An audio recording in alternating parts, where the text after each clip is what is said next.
Okay అండి. Thank you. బాగుంది. ఈ సంక్రాంతికి ఫస్ట్ టచ్ బాగుంది. ఓపెనింగ్ బాగుందయా. వచ్చిన మీడియా అతిరథ మహారథులకి అందరికీ కూడా, అలాగే ఇక్కడికి వచ్చిన ప్రేక్షక దేవుళ్ళకి, టీవీల్లో చూస్తున్న అతిరథ ప్రేక్షక దేవుళ్ళకి అందరికీ కూడా, నా కుటుంబ సభ్యులకి అందరికీ కూడా సంక్రాంతి శుభాకాంక్షలు. బాగుంది కదా ఓపెనింగ్. సో మజాక ఇక్కడ ఉన్న వాళ్ళు అందరూ విన్న తర్వాత నేను నా కథ, ఎందుకంటే ఒక్కొక్క అడుగు ఎక్కుతూ లాస్ట్గా నా దగ్గరకు వచ్చింది. లైట్గా లైన్ నాకు ముందే తెలుసు, ప్రసన్న గారు ఎప్పుడో ఒక 5 years బ్యాకే లైన్గా తెలుసు, కానీ డీటెయిలింగ్ తెలియదు. అప్పుడు లైన్గా నచ్చింది, తర్వాత డీటెయిలింగ్గా మళ్ళీ విన్నాను, నాకు బాగా నచ్చేసింది మజాక. సో అందరూ కూడా టీజర్ లెవెల్లో మాట్లాడమంటున్నారు, నేను కూడా అదే పరిస్థితిలో ఉన్నాను, ఎందుకంటే నిద్ర విపరీతంగా వచ్చేస్తుంది. నేటి షూటింగ్లు కొడుతున్నా, సో అసలు ఓపిక కూడా లేదు. మజాకా గురించి సింపుల్గా చెప్పాలంటే, ముందని కూర్చున్నారు కదా ఒక 2 కపుల్స్, వాళ్ళు చేసే మజానే సినిమా. వాళ్ళు నలుగురు ఏ విధంగా కొట్టుకు చచ్చారో ఈ మజాకలో కనిపిస్తుంది. కలవడం కోసం కొట్టుకు చేస్తారు వాళ్ళు, విడిపోవడం కోసం కాదు. సో యాక్చువల్గా ఇక్కడ సౌండ్ సిస్టమ్ బాగాలేదు, మీకు కరెక్ట్గా అర్థం కాలేదు, కానీ మీరు ఇంటికి వెళ్ళి మీ యూట్యూబ్ ఓపెన్ చేస్తే డైలాగ్ పంచులు అయ్యి మీకు బ్రహ్మాండంగా అర్థమవుతాయి. సినిమా అవుట్ అండ్ అవుట్ మొత్తం కామెడీ, చాలా full comedy, family entertainer. Rao Ramesh గారు చూసారుగా, ఎగురు దంతున్నారు లుంగి ఎత్తి మరి. So full family entertainer. అయితే ఈ సినిమాకి అన్సు లాంటి, ఎప్పుడో నేను యంగ్స్టర్గా ఉన్నప్పుడు లేదా నా చిన్నప్పుడు నాకు గుర్తులేదు, మన్మధుడు సినిమా చూసి ఏంద్రా ఈ అమ్మాయి లడ్డులాగా ఉంది అనుకునేవాడిని. అప్పుడు ఆ అమ్మాయిని చూడడానికే మన్మధుడు సినిమాకి వెళ్ళిపోయేవాళ్ళం. మూర్తి గారు కరెక్టేనా? మూర్తి గారు, ఈ అమ్మాయి అనకాపిల్లో మనం అమ్మాయిని చూడడానికే ఓ రేంజ్లో ఉండేది ఆ బాబు. మీకు తెలియకపోతే ఒకసారి పెట్టి చూడండి, నెక్స్ట్ లెవెలే. సో అలాంటి అమ్మాయి ఒక్కసారి ఈ సినిమాలో హీరోయిన్గా కళ్ళ ముందు రాబోసరికి అసలు ఏంది ఇది నిజమేనా అనిపించింది. ఇప్పటికీ అలాగే ఉందా? కొంచెం సన్నబడింది, నేనే కొంచెం తిని పెంచమ్మా, తెలుగుకి సరిపోదు, కొంచెం అన్నీ కొంచెం ఎక్కువ సైజుల్లో ఉండాలని చెప్పా. పర్లేదు, కొంచెం ఇంప్రూవ్ అయింది, నెక్స్ట్ టైంకి బాగా ఇంప్రూవ్ అవుతుంది. అలాంటి అమ్మాయి మళ్ళా మజాకాకి ఎంటర్ అవ్వడం నిజంగా చాలా హ్యాపీగా ఉంది. సినిమాలో కూడా మన్మధుడిలో ఏ రేంజ్లో అమ్మాయిని ఫీల్ అయ్యారో మజాకాలో కూడా అలాగే ఫీల్ అవుతారు. కాకపోతే అక్కడ నాగార్జున గారి పక్కన, ఇక్కడ రావు రమేష్ గారి పక్కన. సో ఎక్సలెంట్గా చేసింది. కాకపోతే పాపం అంతా లండన్ ఇంగ్లీష్. ఇప్పుడు వరకు ఇన్ని రోజులు షూట్ చేసాం, కానీ గుడ్ మార్నింగ్ తప్ప ఏ మొక్క నాకు అర్థం అవలా ఏం చెప్తుందో. అంత అంటే ఇంగ్లీషు నాకే అంతంత మాత్రం వచ్చు. ఈ అమ్మాయి జెట్ స్పీడ్లో మాట్లాడుతుంటుంది, అది మామూలు రేంజ్ కాదు.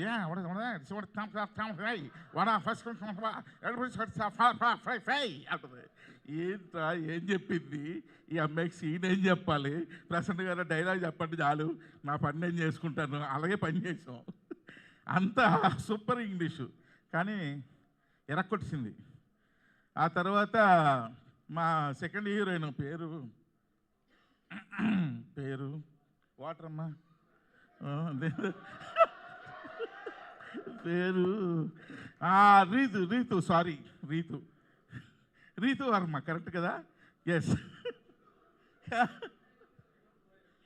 రీతు వర్మ.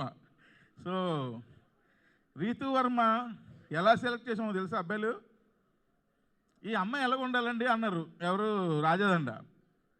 కొత్త గోప్ పగిలిపెట్టేట్టు ఉండాలండి, అలా ఇలా చూస్తే ఏంద్రా ఇదే కొట్టేటట్టు ఉంది కదరా అన్నట్టు ఉండాలండి అని అనుకొని అప్పుడు అమ్మాయిని సెలెక్ట్ చేసాం.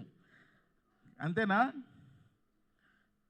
ఏదో చెప్పు, అంతే, కరెక్టే. సో నిజంగానే ఈ అమ్మాయి పేరు, నేను జోక్ చేయట్లేదు, నిజంగా ఆ పిల్ల పేరు నాకు గుర్తురాదు కరెక్టే కదా? కరెక్టు. అందుకే కారణం సార్. So excellent. కానీ ఇద్దరు చూడండి తాటి చెట్లలాగా ఎంత పొడవున్నారో హీరోయిన్లు ఇద్దరును. ఎందుకు సెలెక్ట్ చేసాం? వాళ్ళిద్దరికన్నా పొడవుగా ఉన్నాడు మా హీరో సందీప్ కిషన్. సో సందీప్ గారు ఎన్నోసార్లు సందీప్ గారు నేను సినిమా చేద్దామని ఎప్పటి నుంచో మేము వయసుకు వచ్చాం సినిమా అప్పటి నుంచి. ఆ తర్వాత అలాగ భగవంతుడి దయ వల్ల ఒక్కొక్కటి స్టెప్ బై స్టెప్ వెతుక్కుంటూ వెళ్ళిన తర్వాత మరలా ఈ సినిమా సందీప్ గారు అడిగిన ఒక్క క్షణం కూడా ఆలోచించలా. ఎందుకంటే పాపం ఎన్ని సంవత్సరాల కళ అయింది ఈ సినిమా చేయాలని. సో ఈ టైంలో నేను నో చెప్పడం కరెక్ట్ కాదనిపించింది. నేను ఒక గుడికి వెళ్తుంటే రావు రమేష్ గారిది ఒక సింగిల్ పోస్టర్ పడింది, ఒక సోషల్ మీడియాలో చూసా. రమేష్ గారు హీరో అయిపోయారు సార్ అన్న. అప్పటికి ఇంకా ఈ సినిమా గురించి ఆయనకు తెలియదు, అంటే సినిమా గురించి తెలుసు, నేను చేస్తానని తెలీదు. అవునా సార్ అంటే, అవును సార్ హీరో అయిపోయారు, మనం సినిమా చేస్తున్నాం సార్. ఆ గుడి దగ్గర నుండి ఫోన్ చేశా. చాలా హ్యాపీగా ఫీల్ అయిపోయారు. సో ఎనీహౌ ఈ మజాకా సినిమా నిజంగా ప్రసన్న గారు ఇందాలు చెప్పినట్టు అదే దానంతటా అదే వెళ్ళి అందరినీ పిక్ చేసుకుంది. రమేష్ ఇట్రా అమ్మా, లండన్లో ఏం చెప్తాను ఇట్రా, నువ్వేంది ఏంది నీ గోలేంది ఇట్రా అని చెప్పి సందీప్ గారిని అందరినీ ఒక్కొక్కరిని పిక్ చేసుకొని అది మజాక లాస్ట్ అండ్ ఫైనల్గా ఎక్కడ రా నాకు కొడక అని చెప్పి నన్ను ఒక్కటి దాన్ని గేమ్లోకి తీసుకొచ్చింది. సో ఎందుకంటే అందరికన్నా మజాకా ప్రాజెక్ట్లోకి లాస్ట్ వచ్చింది నేనే. సో అలా ఈ సినిమా స్టార్ట్ అయింది.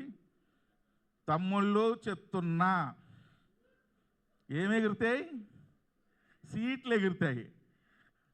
సీట్లు కాదు, ఆ గేట్లు పగులుతాయేమో అని డౌట్ ఈ సినిమా రేపు రిలీజ్ అయిన తర్వాత. అంత కామెడీ ఉంటుంది సినిమాలో, ఎక్సలెంట్గా ఉంటుంది. ఎవ్రీ సీన్ ప్రసన్న గారు ఎరక్కొట్టారు, డైలాగులు ఒక రేంజ్లో రాసేసారు ఆయన. సో ప్రతి సీను అది ఇదని లేదు. అలాగే ఎమోషనల్ సీన్స్ కూడా రావు రమేష్ గారు, అంశు గారు ఒక సీన్లో యాక్ట్ చేశారు. అలాగే రావు రమేష్ గారు, మా పేరు మర్చిపోయాను, ఏం పేరమ్మా, కొంచెం రీతు గారు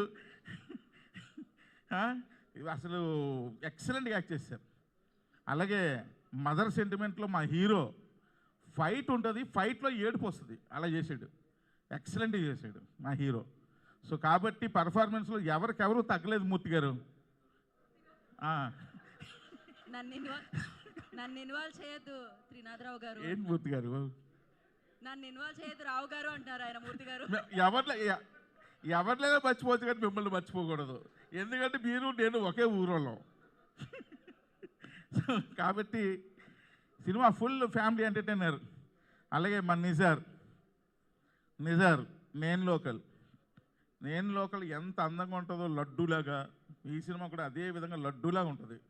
బ్రహ్మాండమైన ఫోటోగ్రఫీ. ఇంకా భీష్మాచార్యుడు, మా పూజ్యుడు, మా ఆద్యుడు సాయికృష్ణ ఆయన. సో వీటన్నిటికీ మించి ఈరోజు రాజాదండ, నాకు రాజాదండాన్ని ప్రసన్న గారు పరిచయం చేశారు.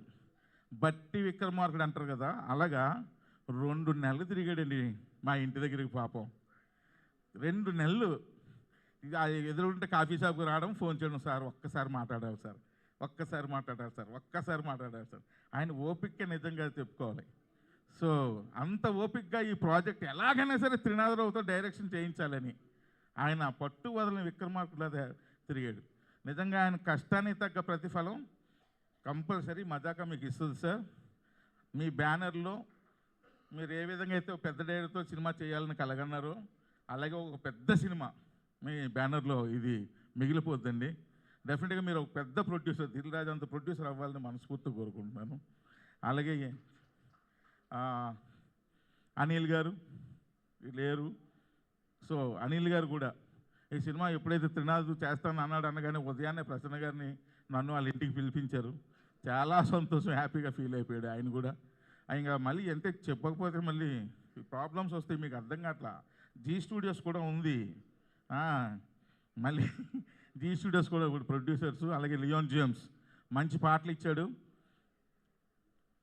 ప్రీ రిలీజ్ ఈవెంట్లో గట్టిగా అరుద్దాం, అప్పుడు మాట్లాడదాం ఈ సినిమా గురించి. సో ప్రతి ఒక్కరు కూడా ఈ సినిమాకి మీ ఫ్యామిలీస్ అందరితో వెళ్తారు, 100% గ్యారంటీ. February 21 మీ ముందుకు వస్తుంది. ఎంజాయ్ చేయండి, అన్నీ పగలగొట్టేయండి. Thank you very much. Thank you అండి, థ్యాంక్ యూ సో మచ్.